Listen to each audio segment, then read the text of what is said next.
नमस्कार साथियों, इन national class में आप सभी का बहुत बहुत स्वागत है। मैं अभिषेक आप सभी के लिए लेकर आया हूं कंप्यूटर के जो महत्वपूर्ण जो प्रश्न हैं जो 2024 में आने की संभावना है, उन प्रश्नों को हम लेकर आए हैं। लघु उत्तरीय और अर्ध लघु उत्तरीय दोनों इसमें हम इंक्लूड किए हैं। चलिए देखते हैं, इस प्रश्न को देख लेते हैं और इतना जो प्रश्न आप लोग बिल्कुल रट के जाइएगा, ठीक है। चलिए पहला क्वेश्चन है आपका, मल्टीमीडिया से आप क्या समझते हैं। इस पहला क्वेश्चन है, मल्टीमीडिया से आप क्या समझते हैं। इसमें क्या लिखना है आपको, कंप्यूटर में ऑडियो, वीडियो, ग्राफिक का मतलब होता है फोटो तथा टेक्स्ट के सम्मिलित रूप को मल्टीमीडिया कहते हैं।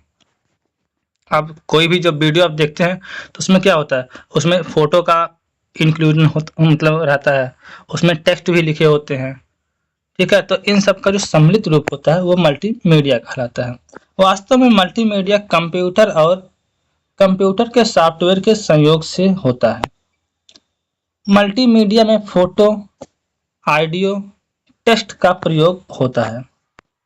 जिस प्रकार आप समाचार को सुनना चाहते हैं उस पर आप क्लिक करके सुन सकते हैं। जैसे अगर आप ऑडियो सुनना चाहते हैं तो ऑडियो सुन सकते हैं, वीडियो सुनना चाहते हैं तो वीडियो सुन सकते हैं, ठीक है।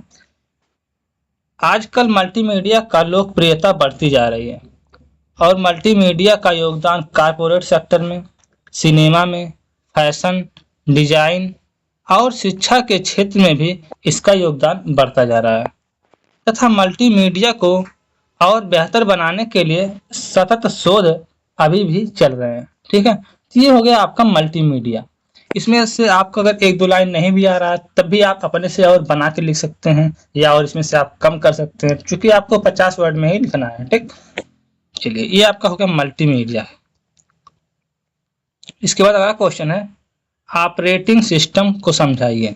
देखिए ऑपरेटिंग सिस्टम क्या होता है, तो कंप्यूटर में कोई भी कार्य करने के लिए ऑपरेटिंग सिस्टम का होना बहुत जरूरी है, ठीक है। बिना ऑपरेटिंग सिस्टम का आपका कोई भी कार्य हो ही नहीं सकता, ठीक। यदि कंप्यूटर में ऑपरेटिंग सिस्टम नहीं है तो वह कोई भी कार्य नहीं कर पाएगा। बिल्कुल सही बात है, बिना ऑपरेटिंग सिस्टम का कोई भी कार्य नहीं हो पाएगा, ठीक। इसके बाद क्योंकि फिर कंप्यूटर में ना तो निर्देशों को कोई ग्रहण करने वाला होगा और ना ही कोई निर्देशों का पालन करने वाला होगा। जब कोई ना तो निर्देश लेगा ना निर्देश को पालन करेगा तो कैसे वो काम होगा, कोई काम नहीं होगा, ठीक। इसके बाद क्या है, और ना ही मेमोरी में कुछ संग्रहित कर सकेगा। जब वो कुछ इनपुट लेगा ही नहीं तो संग्रहित कहाँ से करेगा, ठीक। अतः हम कह सकते हैं कि ऑपरेटिंग सिस्टम कंप्यूटर का सर्वाधिक महत्वपूर्ण भाग है, ठीक। ये आपका हो गया ऑपरेटिंग सिस्टम, ठीक। चलिए इसके बाद अगला है एमएस ऑफिस। इसे कहते हैं माइक्रोसॉफ्ट ऑफिस। अब एमएस ऑफिस क्या होता है, ये आपसे अलग से पूछा जा सकता है कि एमएस ऑफिस क्या है, समझाइए। इसके बाद लिखेगा इसमें, एमएस ऑफिस एक एप्लीकेशन सॉफ्टवेयर है। यह सॉफ्टवेयर 1990 में विकसित और प्रकाशित माइक्रोसॉफ्ट के द्वारा किया गया था। किसने किया था, माइक्रोसॉफ्ट के द्वारा किया गया था। इसका प्रयोग बिजनेस और शिक्षा के क्षेत्र में अधिक हो रहा है। इसके प्रयोग से हम 4 कार्य सामान्यतः कर सकते हैं।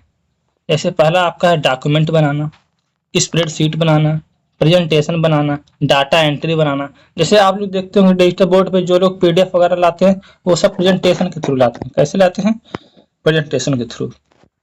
और आपकी बहुत लोग पीडीएफ के द्वारा लाते हैं तो आपका डॉक्यूमेंट के द्वारा लाते हैं, ठीक। और स्प्रेडशीट वो होता है जैसे एक्सेल में जो है तैयार करते हैं, और डाटा एंट्री भी जो है आपका एक्सेल में तैयार करते हैं, जो जैसे आपका किसी का अकाउंटिंग हुआ, ठीक है, किसी का मतलब कितना बैलेंस किसको दिया गया, कितना नहीं दिया गया, कितना मतलब उनकी प्रेजेंटेशन था, इस सब के लिए इसका प्रयोग होता है, ठीक है। चलिए आगे बढ़े। तथा इसके फाउंडर कौन है, बिल गेट्स में होते हैं, ठीक है। अभी माइक्रोसॉफ्ट ऑफिस के कितने भाग होते हैं, 4 भाग होते हैं। पहला भाग आपका होता है एमएस वर्ड, ठीक। सॉरी थोड़ा सा, एमएस वर्ड भी क्या है, एक एप्लीकेशन सॉफ्टवेयर है, वो उसी का भाग है एमएस ऑफिस का। इसका प्रयोग डॉक्यूमेंट बनाने के लिए प्रयोग किया जाता है। जैसे आपका पत्र हो गया, कोई रिज्यूम हो गया, रिपोर्ट आदि का निर्माण करते हैं। इसमें दिए गए फीचर्स की मदद से हम अपने अभिलेखों को संपादित कर सकते हैं और उसे उपयोगी बना सकते हैं। ठीक, ये तो आपका हो गया एमएस वर्ड। इसके बाद अगला है आपका एमएस एक्सेल, जिसे कहते हैं, इसका पूर्ण रूप हो जाएगा माइक्रोसॉफ्ट एक्सेल। एमएस एक्सेल का भी एक एमएस एक्सेल भी एक एप्लीकेशन सॉफ्टवेयर है जो विश्व भर में प्रयोग में लाया जाता है। इसका प्रयोग हम लोग सैलरी चार्ट बनाने में, डाटा का ग्राफ तैयार करने में, छात्रों का परिणाम जारी करने में तथा वेब पर डाटा प्रकाशित करने और वेबसाइट पर डाटा के साथ काम करने की सुविधा देता है। ठीक, ये आपका होगा एमएस एक्सेल। जैसे आपने देखा होगा कि जैसे सीट वगैरह कोई चीज बनाना होता है, जैसे सैलरी चार्ट, किसको कितनी सैलरी दी गई, किसको कितनी सैलरी नहीं दी गई, कौन से व्यक्ति कितना प्रेजेंट था, या जैसे अगर बच्चे का कोई मार्कशीट बनाना हुआ कि किस सब्जेक्ट में कितना नंबर पाया, किस सब्जेक्ट में कितना नहीं पाया, इस सब का डाटा मतलब पूरा अच्छे से तैयार करने के लिए एमएस एक्सेल का प्रयोग करते हैं कंप्यूटर में। ठीक, चलिए आगे बढ़ते हैं। अगला है एमएस पावर पॉइंट। इसका पूर्ण रूप होता है Microsoft power point. MS power point भी एक एप्लीकेशन सॉफ्टवेयर है। इसका प्रयोग हम किसी भी प्रेजेंटेशन को बना सकते हैं। इसमें आपका टेक्स्ट, फोटो, साउंड, वीडियो तथा एनिमेशन का भी प्रयोग करते हैं। अपने प्रेजेंटेशन को अच्छे बना सकते हैं। ठीक, चलिए आगे बढ़ें। इसके बाद अगला है एमएस एक्सेस। एमएस एक्सेस क्या होता है? एमएस एक्सेस भी एक प्रकार का एप्लीकेशन सॉफ्टवेयर होता है। इसका भी प्रयोग डाटाबेस, डाटा एंट्री में प्रयोग होता है। ठीक, ये आपसे नहीं पूछा जाएगा। ठीक, इसके लिए आप चिंता मत करिए।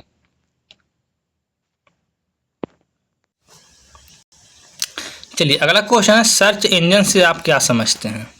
क्या सर्च इंजन से आप क्या समझते हैं?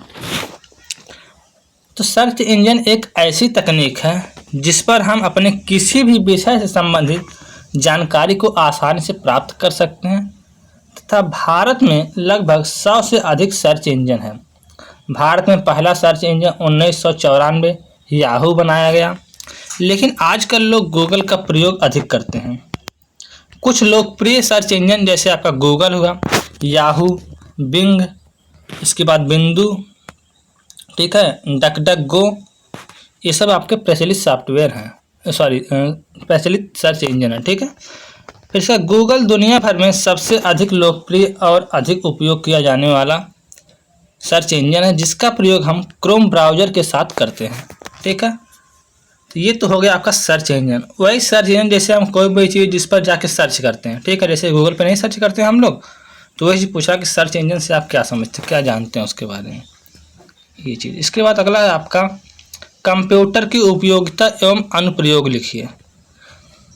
आप सभी लोग जानते हैं कि आजकल जीवन के किसी न किसी प्रकार से कंप्यूटर का प्रयोग हो ही रहा है हर किसी के जीवन में। ठीक, जैसे आपका पहला है आपका बैंकिंग सेक्टर में अगर आप देखेंगे तो कंप्यूटर का प्रयोग बैंकों में पैसे का लेन देन तथा सभी अकाउंट का भंडारण रखने के लिए किया जाता है। ठीक, इसके बाद अगला है आपका शिक्षा के क्षेत्र में अगर आप देखेंगे तो शिक्षा के क्षेत्र में भी कंप्यूटर द्वारा आजकल विभिन्न विद्यालयों में छात्र खुद घर पर पढ़ने के लिए प्रयोग करते हैं। ठीक, कंप्यूटर शिक्षा में टेक्निकल सेक्टर में बहुमूल्य साबित हुआ। जैसे बच्चे जो है, अगर जो बच्चे बीटेक वगैरह करते हैं तो वो लोग क्या करते हैं, कोडिंग वगैरह करते हैं ना, तो एप्लीकेशन सॉफ्टवेयर बनाते हैं ना, तो उन सब के जीवन में भी शिक्षा का बहुत ज़्यादा मतलब इसमें कंप्यूटर का योगदान हुआ शिक्षा में। ठीक, चलिए आगे बढ़ते हैं। अगला है आपका खेल एवं मनोरंजन के क्षेत्र में। तो खेल एवं मनोरंजन के क्षेत्र में कैसे प्रयोग होता है? कंप्यूटर का उपयोग विभिन्न तरह के खेल में होता है। जैसे आपका लूडो, आप सभी लोग जानते होंगे, ऑनलाइन भी लूडो खेलते हैं लोग, शतरंज खेलते हैं, टेनिस खेलते हैं, तक के कार रेसिंग भी करते हैं कंप्यूटर में। ठीक, गेम खेलते हैं, आदि प्रचलित खेल हैं। तो ये सब खेल किस में खेलते हैं हम लोग? कंप्यूटर में खेलते हैं। ठीक, इसके बाद अगला है मेडिकल विज्ञान में, यानी कि मेडिकल सेक्टर में। तो स्वास्थ्य एवं चिकित्सा विज्ञान हेतु कंप्यूटर बहुउपयोगी है।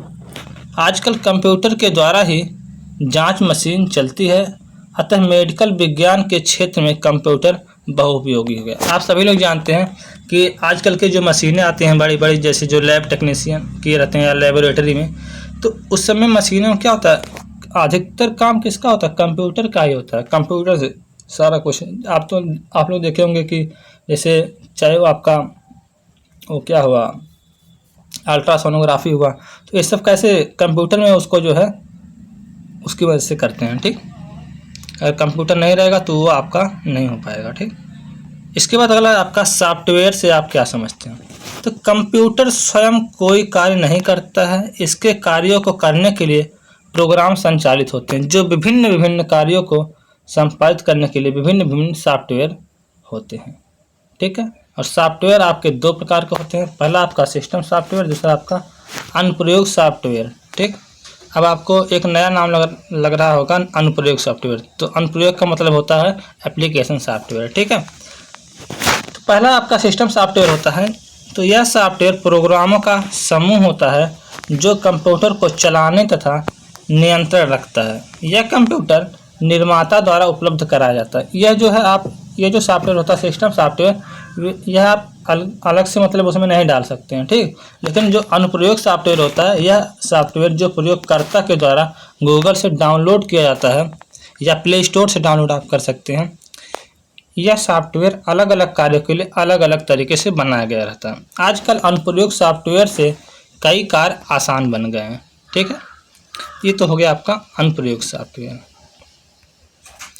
अब अगला है आपका लाइट पेन। लाइट पेन क्या होता है? देखिए, लाइट पेन एक इनपुट डिवाइस है जो कि माउस की तरह या माउस की भांति कार्य करता है। इसका आकार पेन की तरह होता है। इसमें फोटो इलेक्ट्रॉनिक या फोटो इलेक्ट्रिक सेल तथा एक लेंस लगा होता है। इसके प्रयोग से प्रोफेशनल ड्राइंग बनाने के लिए भी प्रयोग किया जाता है। ठीक, ये आपका लाइट पेन कहलाता है। चलिए, एक बहुत महत्वपूर्ण है इंकजेट प्रिंटर और लेजर प्रिंटर। तो इंकजेट प्रिंटर और लेजर प्रिंटर में अंतर बताइए। पहला आपका है इंकजेट प्रिंटर। तो इंकजेट प्रिंटर क्या होता करता है, एक सेकंड। इंकजेट प्रिंटर जो होता है, इसमें कागज पर छापने वाले बिंदु स्याही की बहुत छोटी छोटी बूंदों के द्वारा बनाए जाते हैं। ठीक, और लेजर जो प्रिंटर होता है, इसकी गुणवत्ता अधिक होने के कारण इसका प्रचलन तेजी से बढ़ रहा है। ठीक है, यह आपका इंकजेट प्रिंटर यह आपका थोड़ा सस्ता मिलता है और लेजर प्रिंटर जो है थोड़ा सा महंगा मिलता है। ठीक, इसके बाद अगला है इसमें अक्षर सुंदर व अस्पष्ट बनते हैं। फिर अगला पॉइंट है इस प्रिंटर में स्याही नोजल में से पंप करके पेपर पर स्प्रे किए जाते हैं। ठीक, लेकिन इसमें जो लेजर प्रिंटर में क्या करता है, इस प्रिंटर में सूखी स्याही उपलब्ध या सूखी स्याही डाला जाता है, तो वह गर्म करके हीट करके उसको जो है वो पेंट करता है। ठीक, इसके बाद एक और पॉइंट लेजर प्रिंटर में, सामान्य लेजर प्रिंटर 1 वर्ग इंच में लगभग 300 बिंदु छापता है। ठीक, मतलब बहुत सघन, बहुत अच्छे से छापता है इंकजेट प्रिंटर की अपेक्षा लेजर प्रिंटर। इसके बाद अगला पॉइंट है स्याही की बूंदें दबाव से प्रिंट हैंड से कागज पर गिरती हैं तथा अक्षर एवं आकृति बनाती हैं, परंतु प्रिंट की गति बहुत धीमी होती है। ठीक, ये तो आपका हो गया इंकजेट प्रिंटर। लेकिन अगर आप वहीं लेजर प्रिंटर में देखेंगे तो कागज की थोड़ी गर्मी मिलते ही यह पिघलकर कागज पर अस्थायी रूप से छप जाते हैं। पाउडर जितना महीन और जितना उच्च क्वालिटी का होता है, अक्षर उतने ही अच्छे और आकर्षक रूप से बनते हैं। ठीक है, ये आपका होगा लेजर प्रिंटर। चलिए आगे बढ़ते हैं। अगला है आपका मीडिया प्लेयर का प्रयोग किस लिए किया जाता है। तो मीडिया प्लेयर का प्रयोग सिस्टम में सुरक्षित किसी भी वीडियो फाइल को देखने के लिए प्रयोग किया जाता है। आजकल शिक्षा के स्तर में भी इतना बढ़ाव हो चुका है कि छात्रों को अपनी समस्याओं का समाधान के लिए भी प्रयोग करते हैं। छात्र जैसे सीडी या डीवीडी को भी मीडिया प्लेयर की मदद से चलाते हैं और उनसे ज्ञान प्राप्त करते हैं। ठीक, ये हो गया आपका। इसके बाद अगला क्वेश्चन है नेटवर्क टोपोलॉजी क्या है। तो नेटवर्क टोपोलॉजी क्या होता है, नेटवर्क में विभिन्न प्रकार के कंप्यूटर जिस विधि या जिस केबल से जुड़े होते हैं या जिस प्रकार से जुड़े होते हैं उसे नेटवर्क टोपोलॉजी कहा जाता है। सामान्यतः नेटवर्क टोपोलॉजी 4 तरह के होते हैं। पहला आपका बस टोपोलॉजी, दूसरा है रिंग टोपोलॉजी, तीसरा स्टार टोपोलॉजी, चौथा नेट टोपोलॉजी। ठीक, चलिए अब इसके बारे में ज़्यादा नहीं लिखना, बस इतना लिख देंगे तो आपका हो जाएगा। ठीक, चलिए आगे बढ़ें। Computer network. अब देखिए कंप्यूटर नेटवर्क क्या होता है। जब दो या दो से अधिक कंप्यूटर को अन्य उपकरणों के साथ परस्पर जोड़ दिया जाता है तो वह कंप्यूटर नेटवर्क कहलाता है। एक बड़े कंप्यूटर के साथ जब छोटे छोटे कंप्यूटर जुड़ते हैं तो छोटे कंप्यूटर पर काम कर रहे उपयोगकर्ता बड़े कंप्यूटर से भी मदद ले सकते हैं। ठीक, कंप्यूटर नेटवर्क आपके 3 प्रकार के होते हैं। पहला आपका है लैन, दूसरा आपका है मैन, तीसरा आपका है वैन। ठीक, पहला लैन क्या होता है? ऐसा नेटवर्क जो किसी परिसर या स्कूल आदि छोटे जगहों पर प्रयोग किया जाता है। ये कंप्यूटर के केबलों के द्वारा जुड़े होते हैं। इनका क्षेत्र लगभग 1 किलोमीटर के अंदर मतलब अंदर ही होता है। ये आपके लैन आते हैं, यानी कि लोकल एरिया नेटवर्क आते हैं। ये आपके लोकल एरिया नेटवर्क कहे जाते हैं। ठीक, इनका बहुत क्षेत्र जो है लगभग 1 किलोमीटर से कम ही होता है। ठीक, चलिए अगला है आपका वैन। हमने वैन पहले लिख दिया क्या? चलो पहले हम लोग देख लेते हैं मैन। यह नेटवर्क भी वैन की तरह होता है। इसके अंतर्गत मात्र देश के मेट्रो शहरों या दिल्ली, मुंबई, चेन्नई इत्यादि में स्थापित नेटवर्क विशिष्ट कारणों से जोड़ा गया रहता है। ये आप मान के चलिए एक शहरों से दूसरे शहरों तक जोड़ा गया रहता है, यानी कि लैन की अपेक्षा इसका सेक्टर यानी कि इसका क्षेत्र जो है मैन का बड़ा होता है। वही अगर आप जो है वैन का देखेंगे तो वैन का देखिए, वैन का फुल फॉर्म होता है वर्ल्ड एरिया नेटवर्क। ठीक है, इस नेटवर्क का कार्य क्षेत्र लैन से ज़्यादा है। ये नेटवर्क विशाल आकार में फैले होते हैं। सामान्यतः दूर संचार लाइन पर आधारित होते हैं, यानी कि दूर संचार जो लाइन कैसे होता है आप देखें पूरे भारत में पूरा फैला हुआ है एकदम। ठीक है, तो ये आपका वैन के अंतर्गत आता है। तो अगर इसका पूर्ण नाम की बात करें तो ये हो जाएगा वाइड एरिया नेटवर्क। ठीक है, क्या हो जाएगा? Wide area network. ठीक है, चलिए अब आगे बढ़ते हैं। अगला है आपका पेन ड्राइव। पेन ड्राइव क्या होता है? पेन ड्राइव एक पोर्टेबल स्टोरेज डिवाइस होता है जो कि इलेक्ट्रॉनिक डाटा को स्टोर करने और ट्रांसफ़र करने के लिए प्रयोग या उपयोग किया जाता है। ठीक, यह एक छोटा सा होता है जिसे कहीं पर भी ले आने में कोई दिक्कत नहीं होती है। Pen drive data application video file को सुरक्षा प्रदान करता है, क्योंकि उसमें जब सेव हो जाएगा तो वह सुरक्षित हो जाएगा। इसके बाद अगला पॉइंट है एंटीवायरस सॉफ्टवेयर में स्थानांतरण के लिए पेन ड्राइव का भी प्रयोग करते हैं। जैसे आप कहीं से एंटीवायरस आप भरवा के लाएँ तो अपने आप कंप्यूटर में कब इंस्टॉल करेंगे? जब आप पेन ड्राइव में भरवा के लाएंगे तभी तो ना। तो बस इसके बाद अगला पॉइंट है इसका प्रयोग किसी भी फाइल को संकलित करने में प्रयोग होता है। ठीक, चलिए आगे बढ़ें। अगला है इंटरनेट सेवाओं का वर्णन कीजिए। तो इंटरनेट के माध्यम से लोग अपने कार्यों को काफ़ी हद तक आसान बनाते हैं। इंटरनेट की निम्नलिखित सेवाएं हैं। जैसे आपका पहला है आपका ईमेल सेवा। ईमेल से क्या करते हैं? ईमेल का पूरा नाम इलेक्ट्रॉनिक मेल है। मेल का अर्थ होता है डाटा को इलेक्ट्रॉनिक के रूप में एक कंप्यूटर से दूसरे कंप्यूटर में स्थानांतरित करना। इंटरनेट ऐसे इंटरनेट सर्वर हैं जो निःशुल्क ईमेल भेजने, पाने तथा अकाउंट बनाने की सुविधा उपलब्ध कराते हैं। ये तो आपका ईमेल हो गया। अगला हुआ ऑनलाइन कम्युनिकेशन। अब ऑनलाइन कम्युनिकेशन क्या होता है? जब दो इंटरनेट प्रयोगकर्ता अपने संदेशों को आदान प्रदान एक ही समय में एक साथ कर रहे हों तो इसे ऑनलाइन कम्युनिकेशन कहते हैं। वही ऑनलाइन कम्युनिकेशन जैसे हम लोग बात नहीं करते हैं व्हाट्सएप पर चैट करके, तो जब अगला बंदा भी क्या होता है ऑनलाइन होता है और आप भी ऑनलाइन होते हैं तो दोनों लोग बात करते हैं तो ये आपका हो जाएगा ऑनलाइन कम्युनिकेशन। ठीक,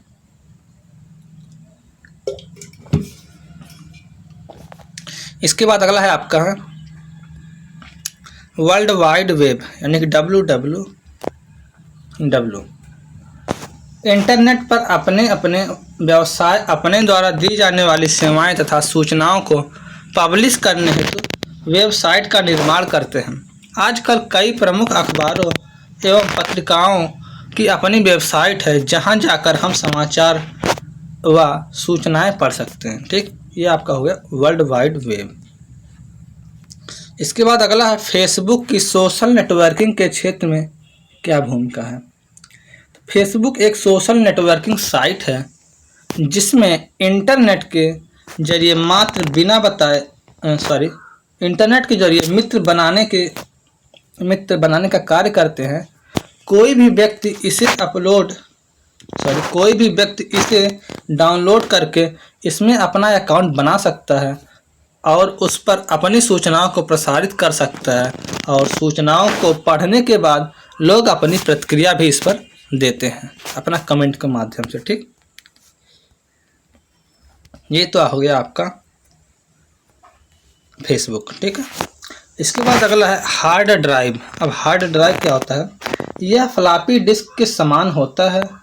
यह कंप्यूटर में अस्थायी रूप से लगी होती है, इसीलिए इन्हें फ्लॉपी डिस्क को इधर उधर नहीं ले जाया जा सकता है।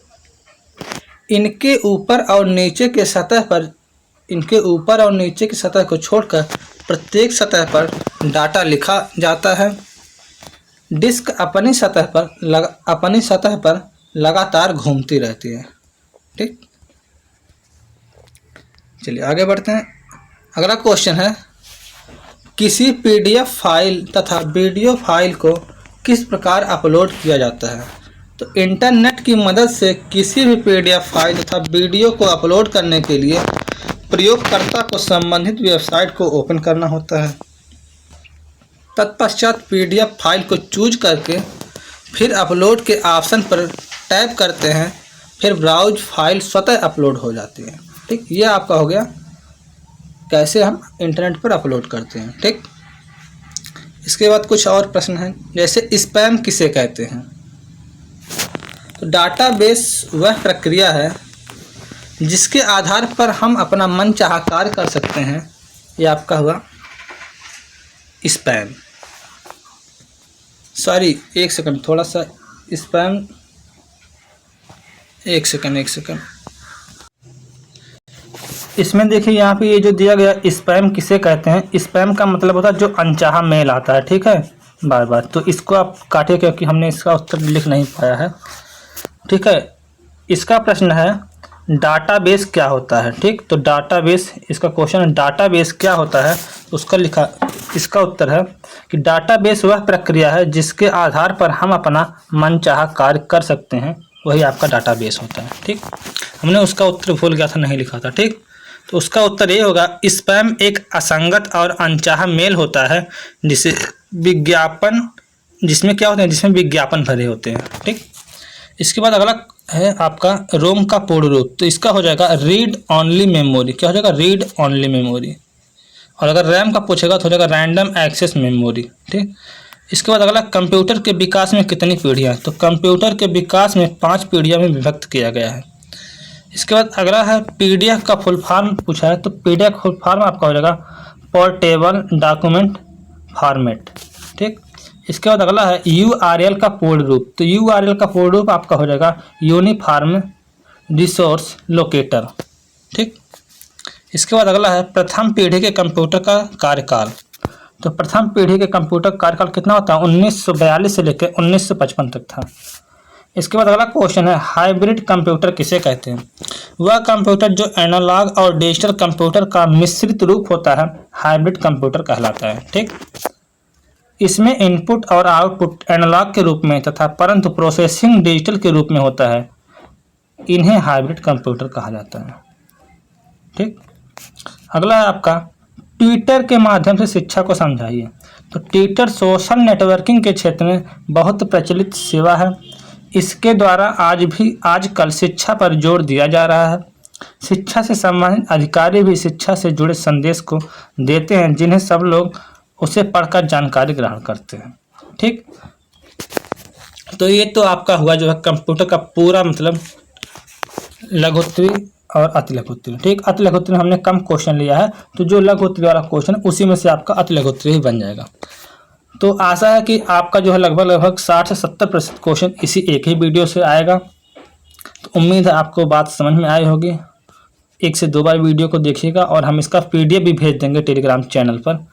तो वहाँ से आप जुड़कर जो इस PDF को डाउनलोड कर लीजिएगा। मुश्किल से आपका 4 से 5 पेज रहेगा, उसको आप आराम से पढ़ सकते हैं, ठीक, पेपर के दिन भी। तो आई होप आपको ये वीडियो अच्छा लगा होगा, तो और लोगों के पास शेयर करिएगा। Thank you, bye bye, take care.